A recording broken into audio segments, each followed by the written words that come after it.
My name is Madison.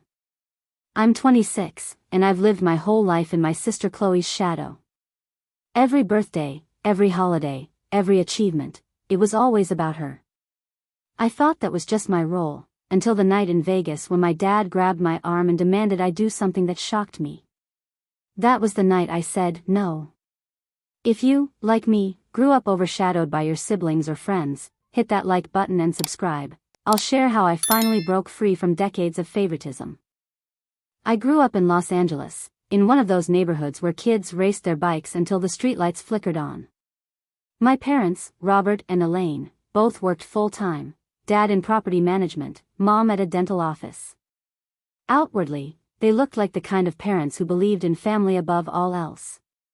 They said it often enough. But inside our house, family always seemed to mean one thing: making sure Chloe was happy.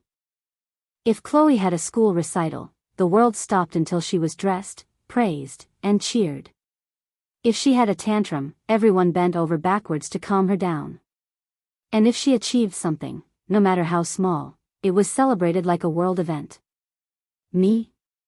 My wins were treated like routine chores, nothing worth celebrating. One memory still stings. Chloe was in elementary school when she got a participation ribbon for a spelling contest.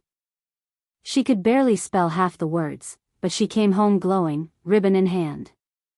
Mom taped it proudly to the fridge, and it stayed there for weeks.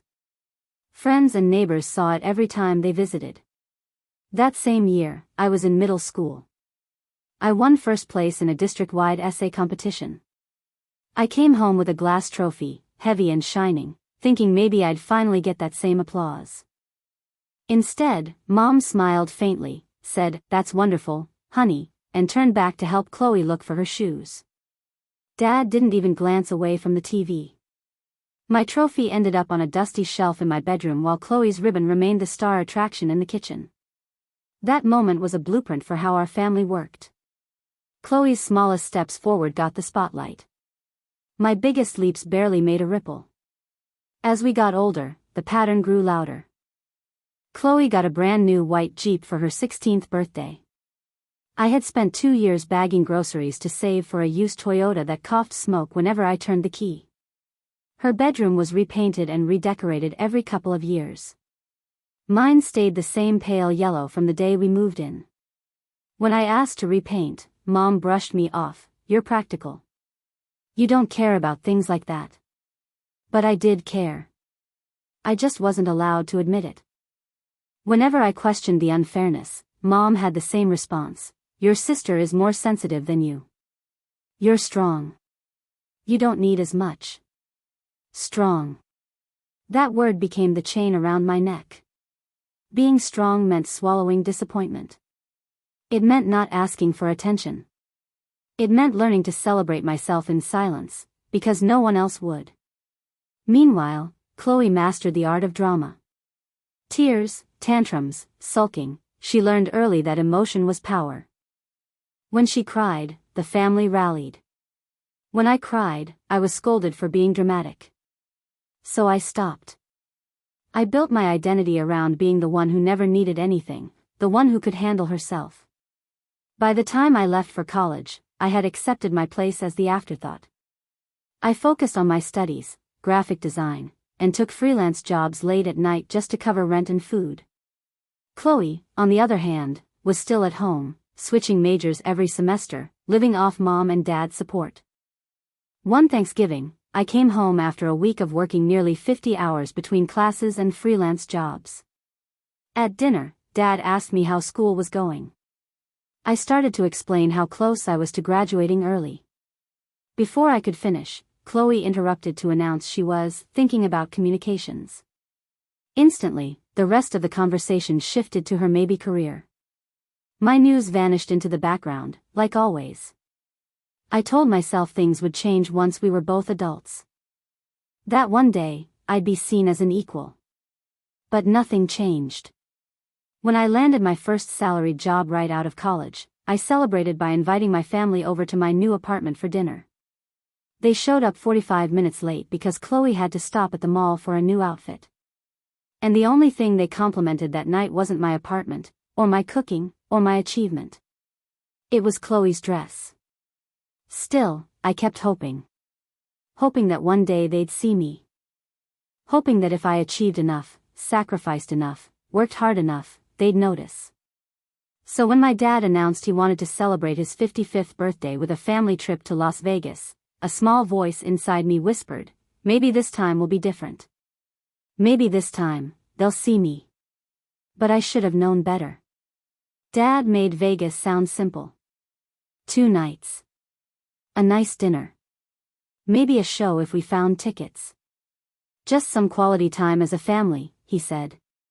At first, I wanted to believe him. I really did. But slowly, the trip started to tilt, just like everything else in our family. What began as a birthday celebration for Dad quietly turned into something else entirely.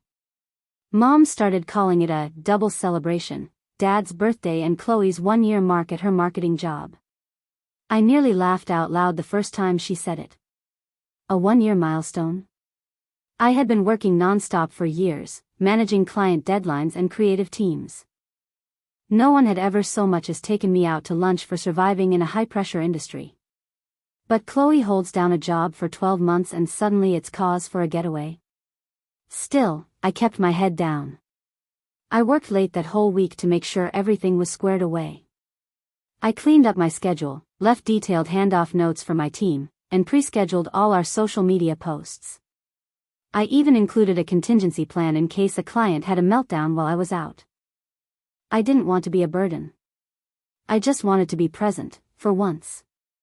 That's the difference between me and Chloe. I clear the path before I step away. Chloe simply leaves and expects someone else to cover for her. We all agreed to drive. That's just how LA families do Vegas. The highway rolls out like a conveyor belt of sand and sun. The traffic thins, the sky gets wider, and suddenly you're staring into the vast openness of the Mojave Desert. I left early in my little silver Civic, a coffee sweating in the cup holder, windows down once I cleared the smog. The heat shimmered off the asphalt near Barstow. It was the kind of day where everything looks like it's melting at the edges. By the time I crossed the Nevada state line, Chloe had already posted a dozen Instagram stories, her nails clutching a Starbucks, her sneakers on the dashboard, and the caption, Vegas baby. She made everything feel like an event, even a car ride. She knew how to claim space. Online. At home. In conversations. The strip appeared like a mirage, all neon and noise. Billboards stacked on top of each other, each screaming louder than the last. Jackpots. Showgirls. Buffets. Flashing promises of instant success and indulgence. I parked in the hotel garage, grabbed my overnight bag, and headed toward the lobby. The air inside was cold and perfumed, trying desperately to mask the stale cigarette smoke that clung to the carpet. Slot machines rang out like they were performing for an invisible audience. Everything was glossy, loud, and slightly surreal.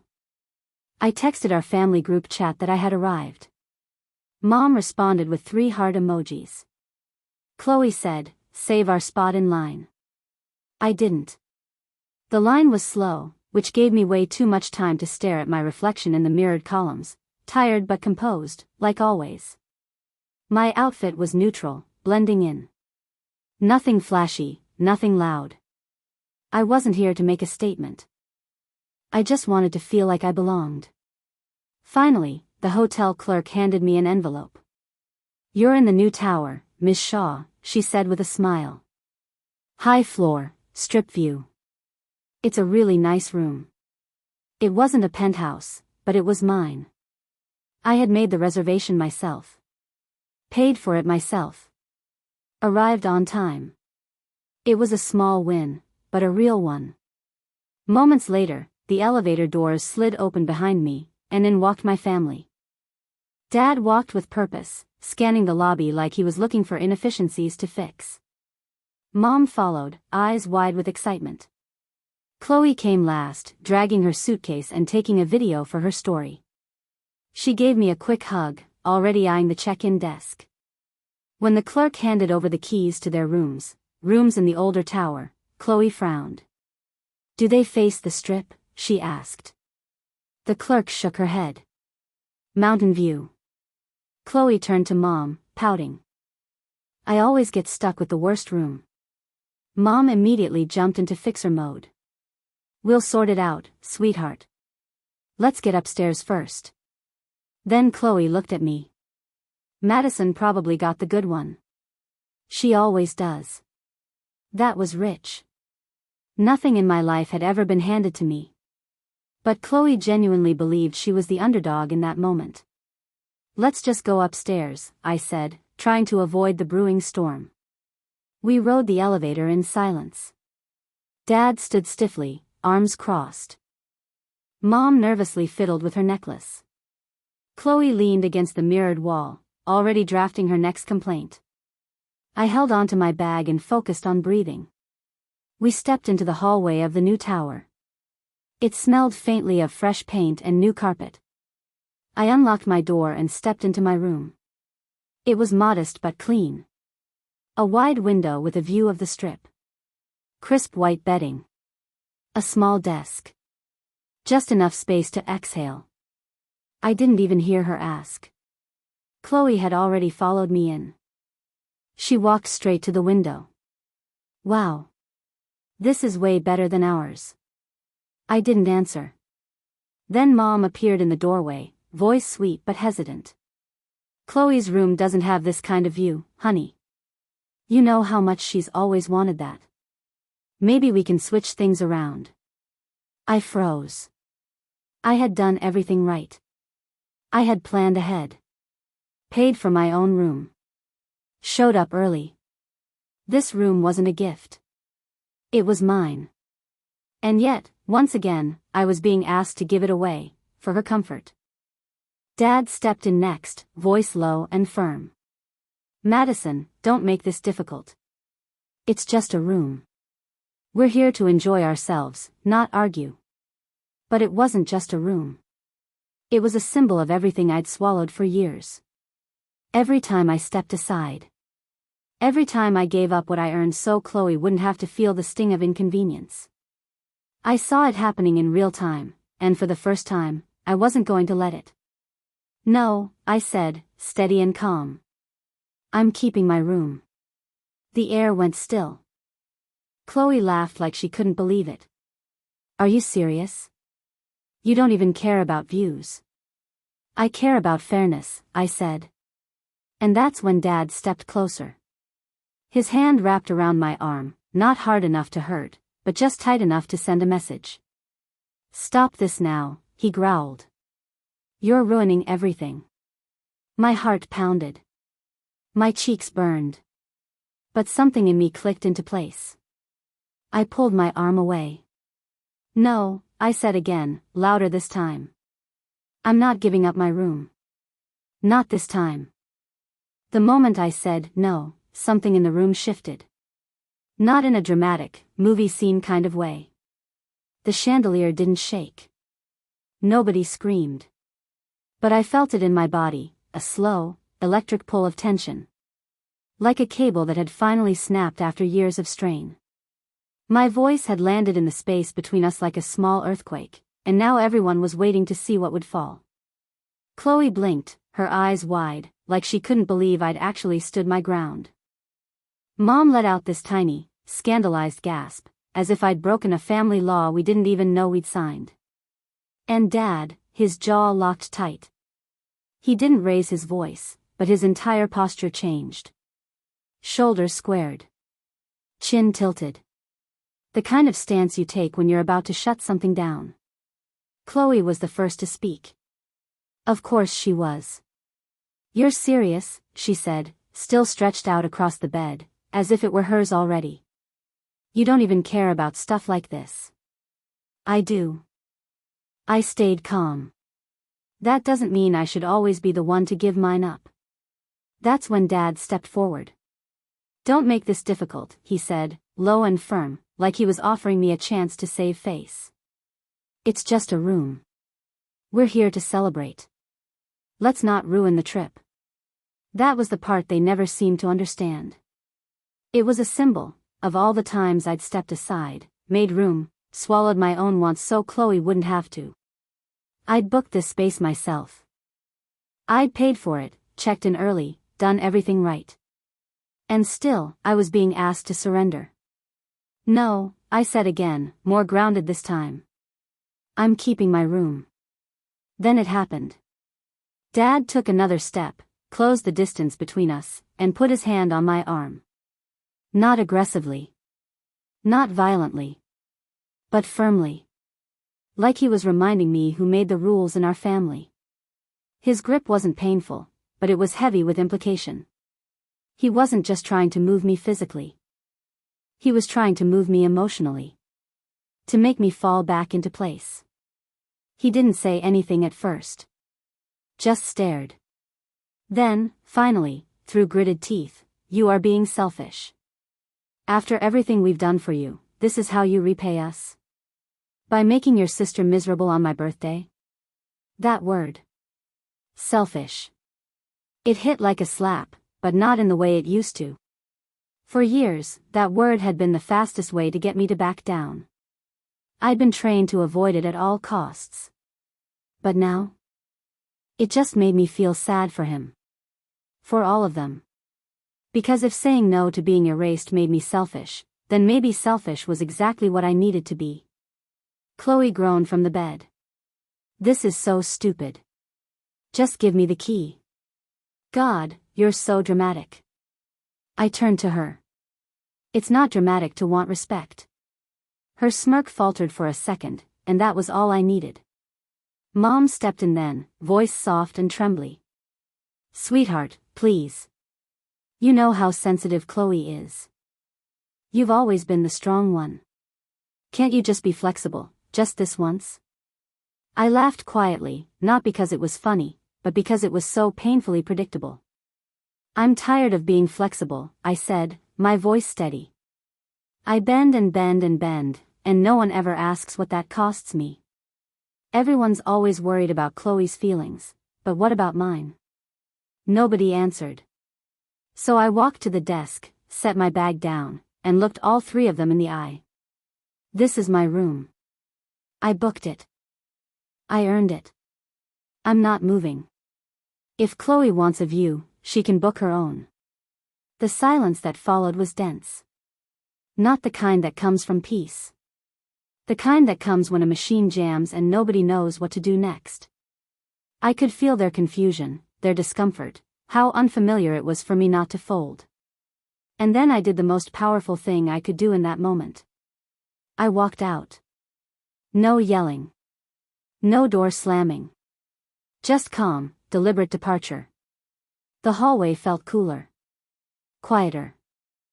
I pressed the elevator button with a shaking hand, but I didn't feel scared. I felt free. Inside the elevator, I caught my reflection. My face was flushed, my eyes wide, but my spine was straight. I looked like someone who just set a boundary and meant it. When the doors opened into the lobby, I was hit with a blast of perfume and air conditioning. Slot machines sang their looping chorus, crowds jostled in every direction, and yet somehow, I felt completely alone, and clear. I walked past the noise, past the tourists and bachelorettes and souvenir shops, out onto the strip. The heat slapped me in the face, thick with fried food and asphalt. I didn't care. I kept moving. By the time I got to the parking garage, my phone was lighting up non-stop. "Dad, come back. You're making a scene. Mom, please don't do this. We'll fix it. Chloe, so immature. Grow up." I stared at the screen for a moment, then muted the thread. The silence that followed was immediate and delicious. I sat in my car, hands on the steering wheel, letting the moment wash over me. My chest was tight, but it wasn't from panic. It was from something deeper, clarity, maybe. Or relief. Then I opened my phone and searched for somewhere, anywhere, else to go.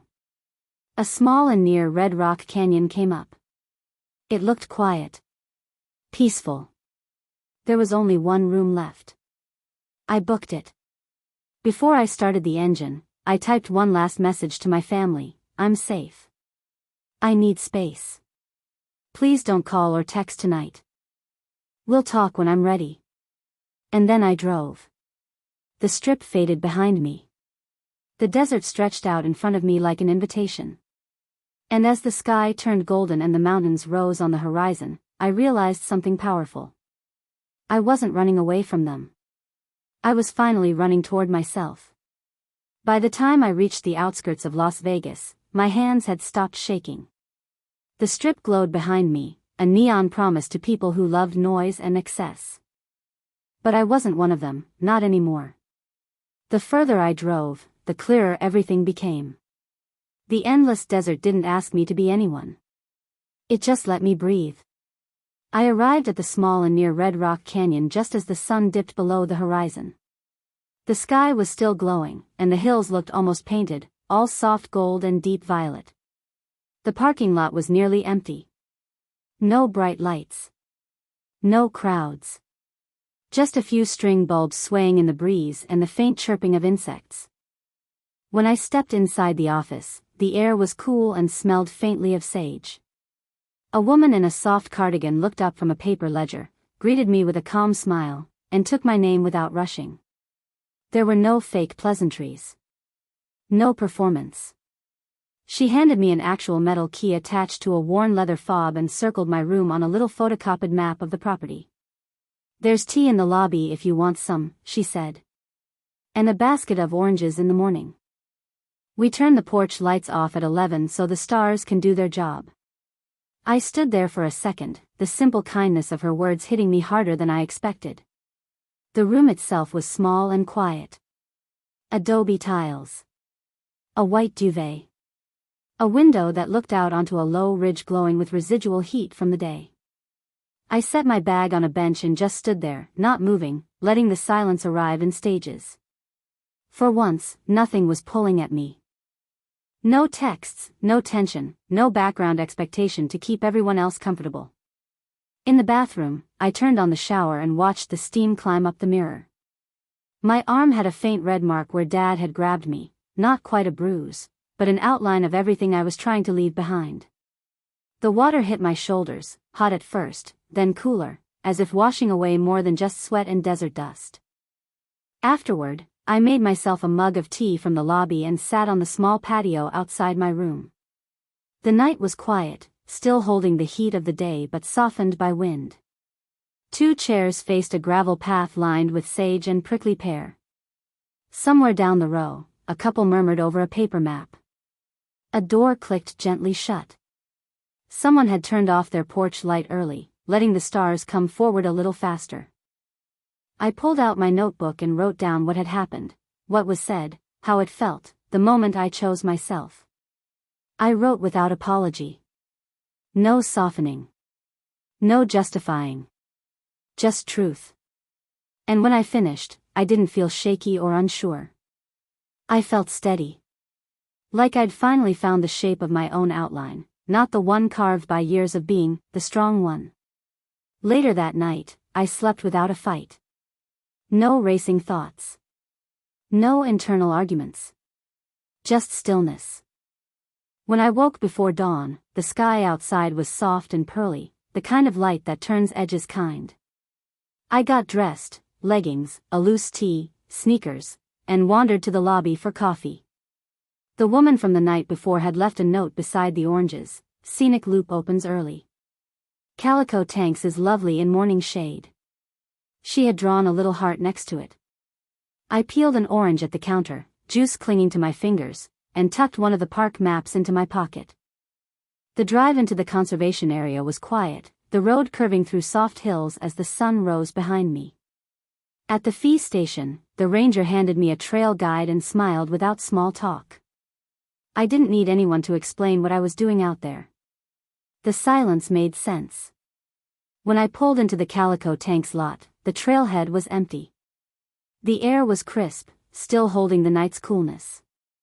I started walking slowly, following cairns through sandstone and dry washes. The path wasn't difficult, but it asked for attention. Each step required care, and that care cleared my mind in a way nothing else had. Lizards darted across warm rocks. A raven rode the wind above the ridge. The canyon didn't perform. It just existed. When I reached the tanks, a shallow pool tucked into the sandstone, the stillness there took my breath away. The surface held a perfect reflection of the sky.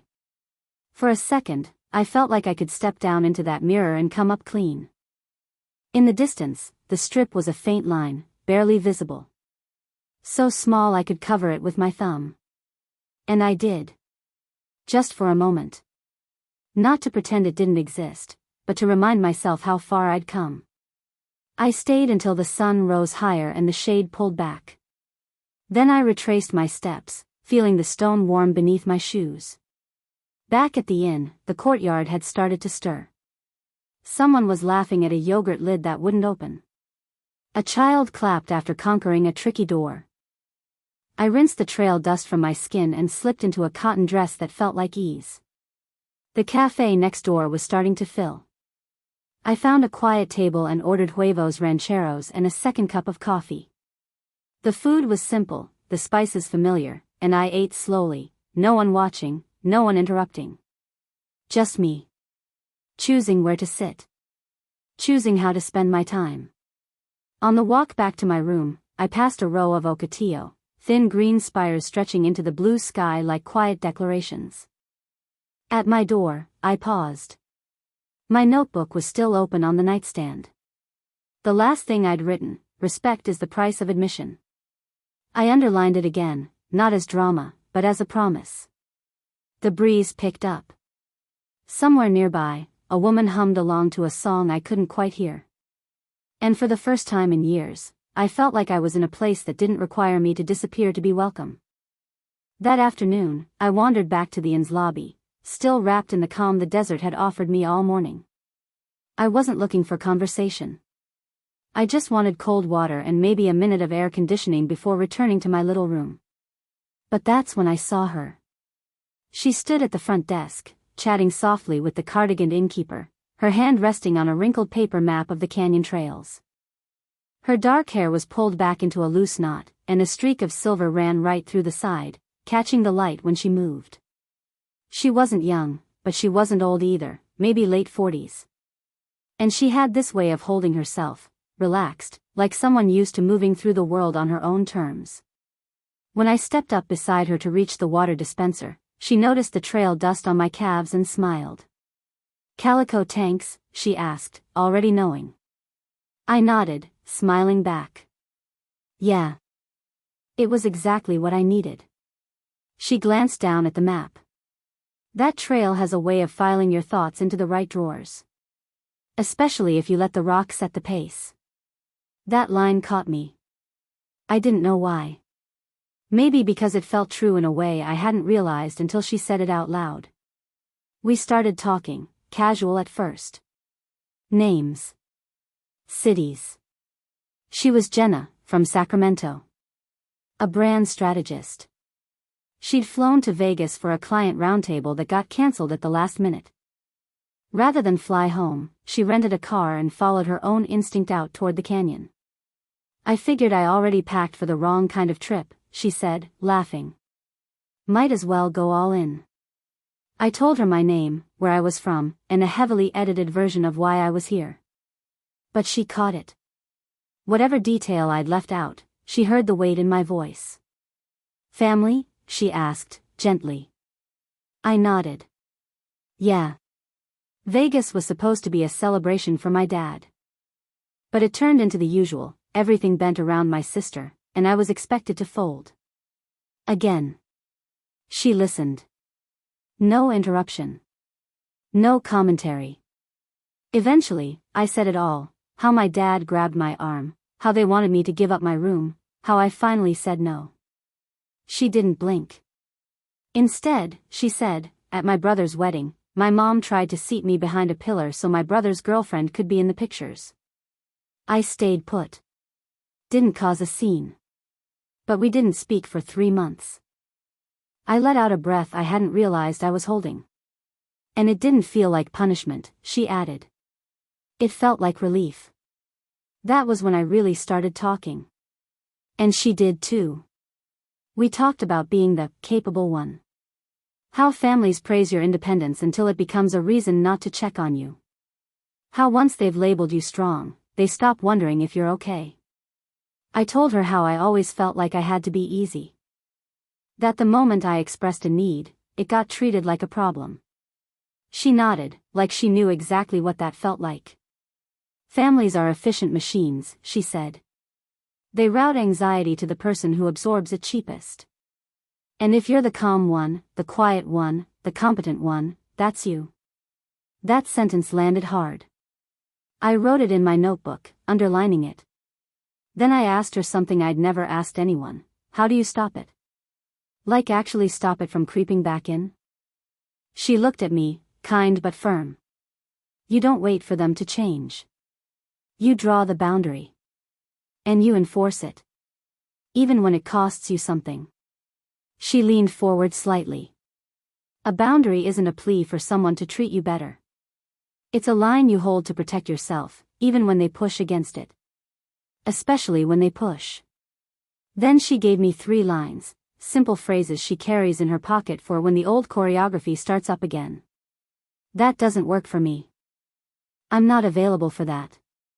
We can talk when we're calm. I wrote all 3 in block letters in the corner of my notebook. When I read them out loud, they didn't sound aggressive. They sounded like rescue ropes. I told her I often mistake exhaustion for generosity. That I say yes when I'm tired because I don't want to seem difficult. She nodded slowly. The test is simple. If a friend treated you the way your family does, would you correct it? Or leave? The word family doesn't turn disrespect into love. It just makes it harder to name. We let the conversation slow. Let the wind pick up. Let the cafe behind us rattle with dishes and low music. It was one of the first times in a long time I sat across from someone and didn't feel like I was performing. I wasn't anticipating her reaction. I wasn't trying to be pleasant or low maintenance or agreeable.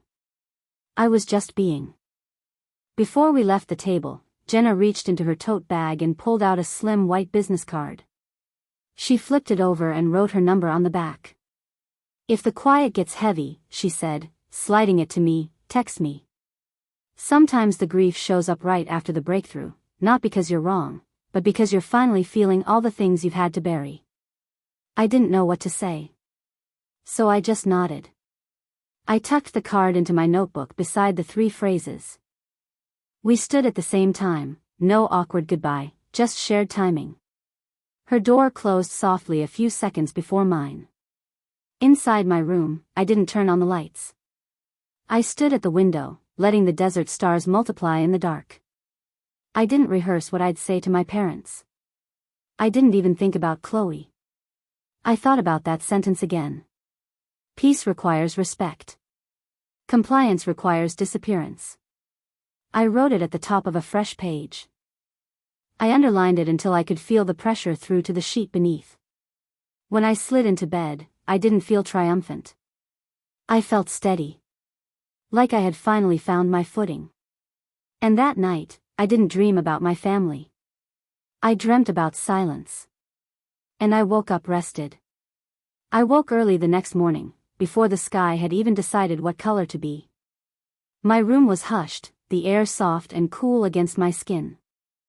I sat on the edge of the bed for a while, notebook in my lap, not to write, but to hold it. To remind myself that what I'd written, what I'd chosen, was still real in the light of a new day.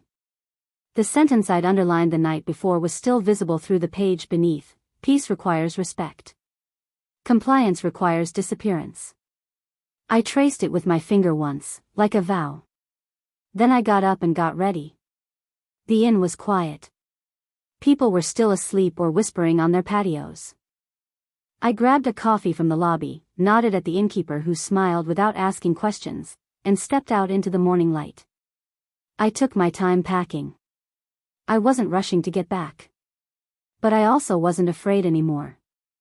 By the time I slid into the driver's seat of my car, the sun had stretched its arms across the sky. I drove past the familiar cactus silhouettes, past the red rock ridges that had steadied my breath the day before, and back toward the strip. The closer I got, the more tension curled into my shoulders. Old muscle memory. That subtle tightening before a family dinner, before a conversation that might go sideways. But I reminded myself of the tools I now had. The sentences in my pocket. The breath before the answer. The knowledge that I didn't have to prove anything anymore. This time, I was walking indifferent. We'd made dinner reservations before the trip. A nicer place off the main drag, quiet, classy, with linen napkins and soft lighting. I had chosen it, hoping to create a space that felt calm. Now, I realized, I had chosen it because I knew I would need a buffer between their energy and mine. I got there first. I asked for a table in the corner, one with a little space around it. I didn't want to feel boxed in. I didn't want to sit shoulder to shoulder with people who still saw me as the easy one, the quiet one, the fixer. The hostess showed me to a table near the window. I sat down with a glass of sparkling water and repeated Jenna's phrases under my breath. That doesn't work for me. I'm not available for that. We can talk when we're calm. I whispered them again, slower this time. They didn't feel like shields. They felt like oxygen masks. At 7 o'clock sharp, my family walked in. Dad first. Shoulders squared, face unreadable. Mom trailed behind, smile strained but hopeful. Chloe brought up the rear, scrolling on her phone like she hadn't been ignoring me for 2 days. They sat down across from me, barely acknowledging the tension. It was like they thought we could just press resume and act like Vegas hadn't happened. Dad spoke first. Madison. My name, no warmth. Just the beginning of an argument. Mom reached for my hand, and I gently pulled mine back. Not rudely. Just clearly. Chloe didn't even look up from her phone. I appreciate you coming, I said, calmly. Before we start the evening, I want to say something. They all looked at me, but only Mom looked nervous. I'm here, I said, because I want connection. But I'm not here to fall back into the same roles. I'm not here to smooth things over like I always do. I want a relationship that includes respect, for my boundaries, for my voice, for my choices. Dad leaned back, skeptical. You walked out over a room. Do you realize how that looked? It wasn't about the room, I said. It was about being told, again, that what I earned didn't matter. That Chloe's comfort comes before my autonomy. And when I said no, you grabbed my arm. He looked away. Mom flinched. I'm not angry, I added. But I'm clear. That can't happen again. Mom rushed to fill the space. He didn't mean it. He was just frustrated. We were all tense. I'm not talking about intent, I said, gently. I'm talking about impact. I took a breath. The pause. The one Jenna had taught me. From now on, here are my boundaries. No touching me when I say no. No raising voices in public. No guilt-tripping me into silence. If those aren't respected, I will leave the conversation. Not as a threat. As a fact. Chloe laughed under her breath. Still on this? It was just a room key. You've made it this whole identity crisis. I looked at her, steady. It's not about the key. It's about a pattern. You've learned that if you want something and push hard enough, someone will give it to you. Usually me.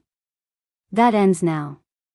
The server arrived, interrupting the silence with a basket of bread. No one reached for it. Dad finally spoke, softer this time. Families compromise, Madison. For who?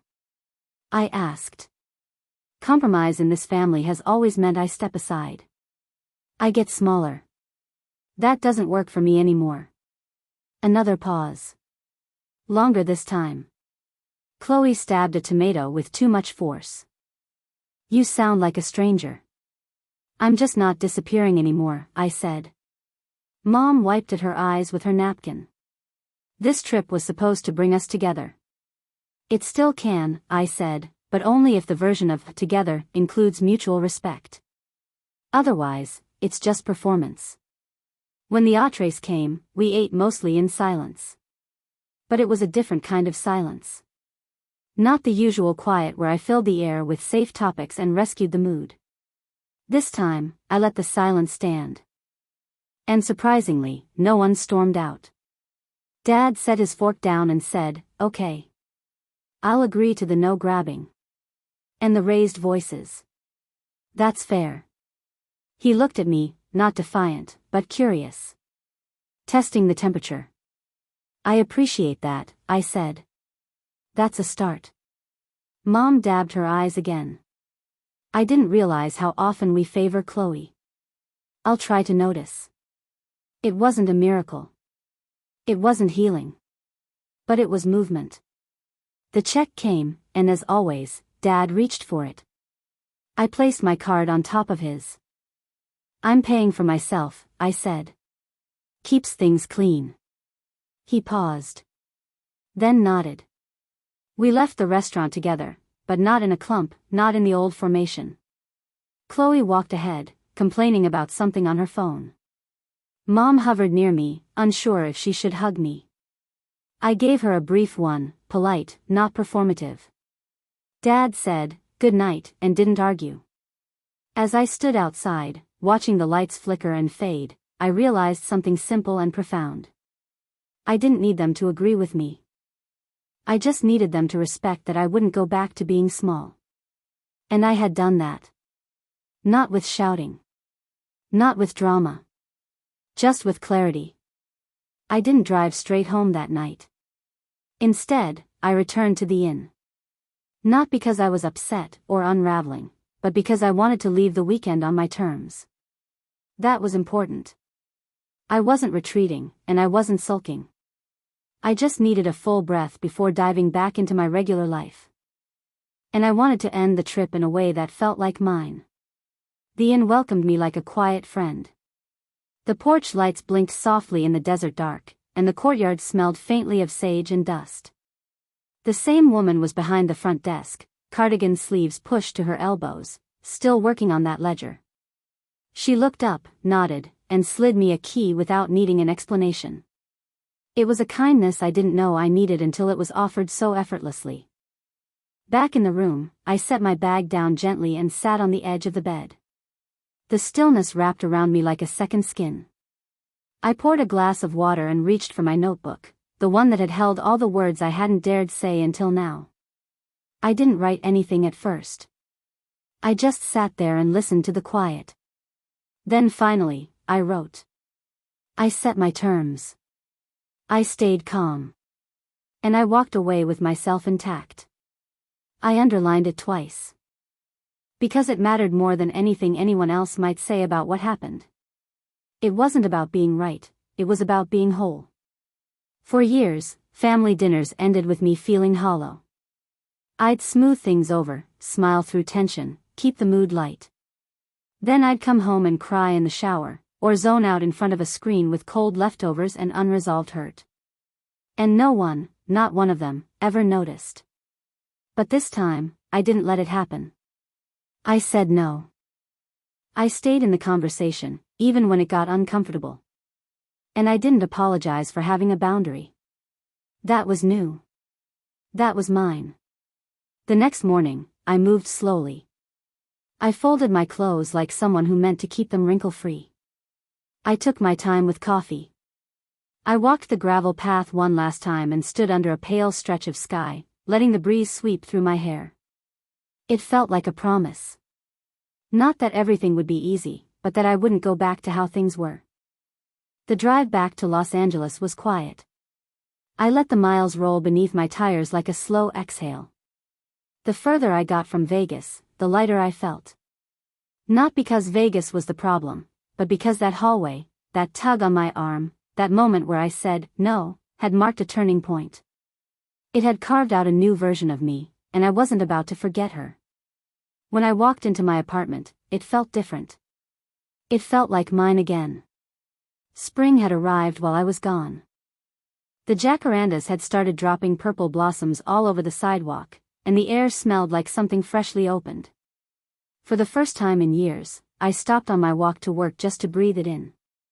I started noticing things, small things, like the way my coffee shop barista remembered my name, or how the sun hit my balcony just right around 6 p.m.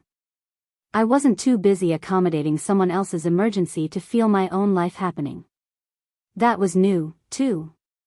My dad started calling more.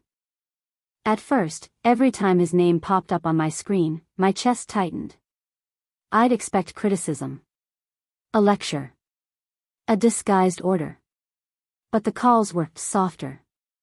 Clumsy, yes. But different. He asked about my work. About a hike I mentioned. One time, he even remembered the name of a designer I'd worked with. He was trying, awkwardly, imperfectly, but trying nonetheless. And he didn't raise his voice once. My mom took longer to adjust. She still fell into old rhythms, still tilted toward Chloe's moods. But there were moments, real moments, where she stopped herself mid-sentence. Once, she said, "I just realized I was about to compare you two. That's not fair." It wasn't an apology. But it was awareness. And I held on to it like a flicker in the dark. Chloe, of course, resisted the most. She texted me one morning out of the blue, "Can you drive me to the airport at 6 a.m. tomorrow?" I stared at the screen, then typed back, "I'm not available for that." Nothing more. No reason. No guilt. Her silence lasted a few hours, then the insults started coming. Selfish, ungrateful, it's not even a big deal. I didn't reply. I didn't feel obligated to fix her discomfort. I let her have her tantrum without folding myself into it. And for the first time in my life, it didn't feel like a fight. It felt like freedom. Then Thanksgiving came around, and I wondered if that would be the real test. Dinner started the usual way, Chloe narrating some dramatic saga from work, my parents nodding like it was the plot of a blockbuster. But halfway through, my dad turned to me and asked, "How's that security project you were leading? Still on track?" My mom added, "Did your team end up getting that grant?" It caught me off guard. For once, they weren't waiting for me to shrink. They were making space. Chloe frowned. The attention drifted, and she didn't like that. But I didn't let her tug it back. I answered calmly, gave a short summary of my work, and let it land. Later, she tried to reschedule dessert so she could make it to a party. I said, evenly, "That doesn't work for me. I have a call scheduled." The room went still. Everyone looked at Dad, expecting the usual correction. But instead, he said, "Maybe you can adjust, Chloe. Your sister has commitments too." We were all stunned, Chloe most of all. It wasn't a fairy tale. But it was something new. And new was enough. I woke slowly, as if the desert itself had laid a hand on my shoulder and asked me to pause before entering the day. The window was cracked open just enough for a cool draft to slip in, carrying the faintest scent of sage. Sunlight painted soft lines across the adobe tile floor. For the first time in years, my first thought wasn't "What do they need from me?" but simply "I am here." That difference felt radical. At home, mornings had always been crowded before they even began. Chloe's voice usually filled the air, sometimes complaining, sometimes bragging, always central. My parents would lean toward her, offering comfort, advice, or applause, and I would slip into the role of self-sufficient background character. I'd learned to sip my coffee quietly, to tuck away the sting when no one asked about my day. But here, in this quiet and miles from the strip's neon and my family's gravity, I felt no need to shrink. I wandered to the lobby, filled a paper cup with hot coffee, and plucked an orange from the wicker basket near the desk. On the porch, I peeled it slowly, juice catching in the creases of my fingers, and thought about how rare it felt to wake without obligation. No requests buzzing through my phone. No performance to prepare for. Just the sound of a broom scraping tile as the innkeeper tidied the courtyard and the laughter of a child delighted by mastering the gate latch. It struck me then, peace wasn't loud. Peace was ordinary. I opened my notebook and reread what I had scrawled the night before. Respect is the price of admission. I don't disappear anymore. My handwriting leaned forward with unusual confidence, as if it wanted to step ahead of me. I underlined the words twice, letting the truth of them settle deeper. By late morning, I had packed a bag with water, fruit, sunscreen, and my notebook. I drove out toward the scenic loop, the road unfurling like ribbon through the canyon. The rocks shifted colors as I went, gold to rust to a bruised purple where shadows clung. I rolled down the windows, letting the warm wind tangle my hair, and with every mile the weight of home, of Chloe, of the endless cycle of appeasement, seemed to slip further behind me. At one overlook, I pulled over. The parking lot was empty, silence pressing in all directions. I climbed onto a flat rock that looked out across the valley and sat cross-legged.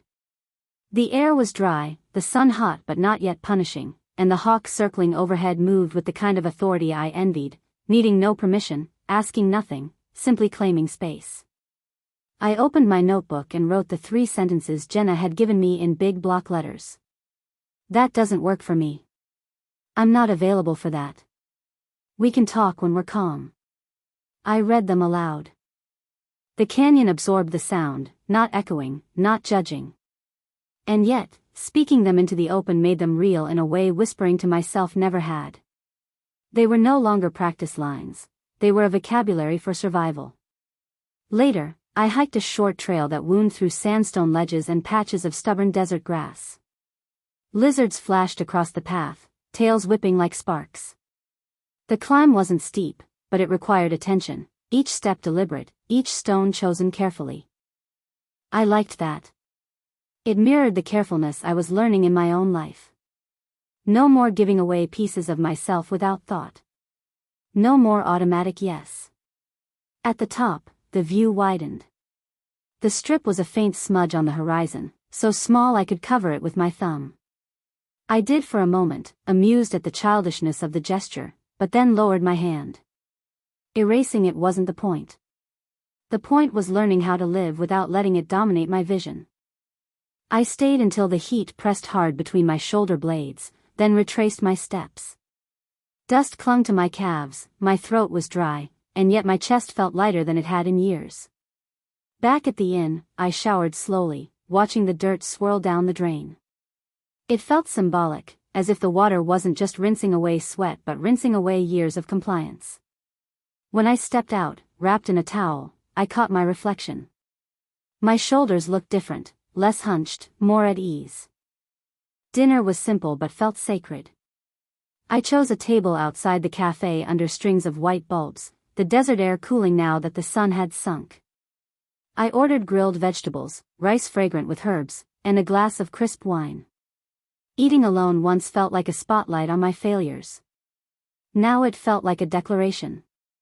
Every bite was mine. Every moment, mine. I lingered, unhurried, letting conversation from nearby tables wash over me without tugging at my attention.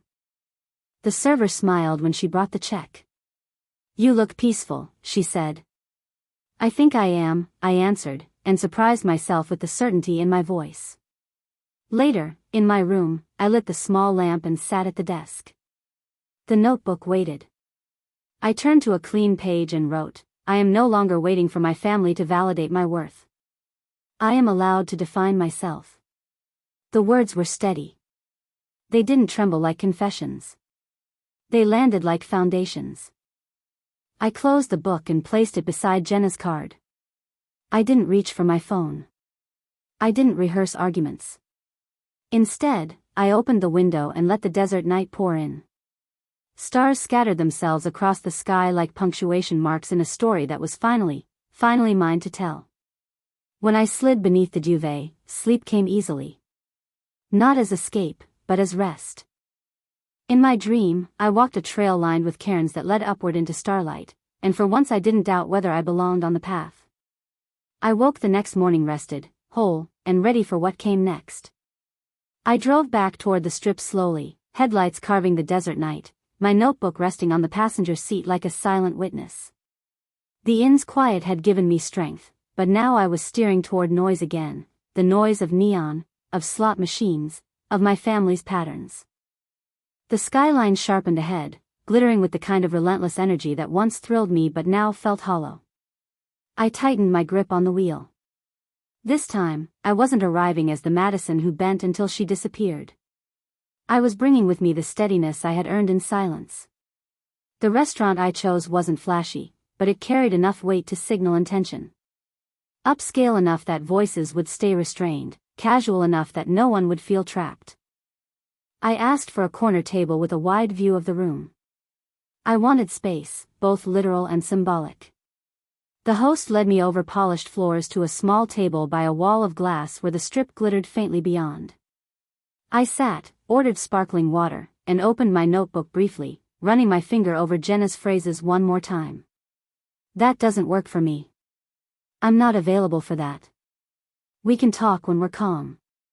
I whispered them, letting the syllables root themselves in my chest. Simple, but grounding. A language I could finally speak. At 7 sharp, my family arrived. My father walked first, shoulders squared like he was heading into a courtroom. My mother trailed close, her smile stretched thin, balancing relief with reprimand. Chloe drifted behind, scrolling on her phone, her perfume entering the room a second before she did. Madison, my father said, sitting heavily across from me. My name came out clipped, as if it carried charges. Hi, I replied evenly. Mom reached across the table, her hand hovering, but I let mine rest in my lap. She withdrew gently, her smile wobbling. Chloe didn't look up. I took a slow breath. Before we start, I need to be clear. I came tonight because I want connection, but not at the cost of disappearing. I won't keep playing the same roles we've been trapped in. Dad exhaled sharply. You walked out over a room. Do you realize how ridiculous that looked? It wasn't about a room, I said, voice steady. It was about my autonomy. You grabbed my arm. You demanded I give up something I had earned. And Chloe took it without hesitation. That wasn't logistics. That was a pattern. And it stops here. Mom rushed in, tone pleading. He didn't mean. I'm not talking about intent, I interrupted gently but firmly. I'm talking about impact. From now on, here are my boundaries: no grabbing. No yelling in public. No demands framed as emergencies. If those aren't respected, I will leave. Chloe finally looked up, smirk tugging at her mouth. God, you're so dramatic. It was just a room key. It's not dramatic to want respect, I replied.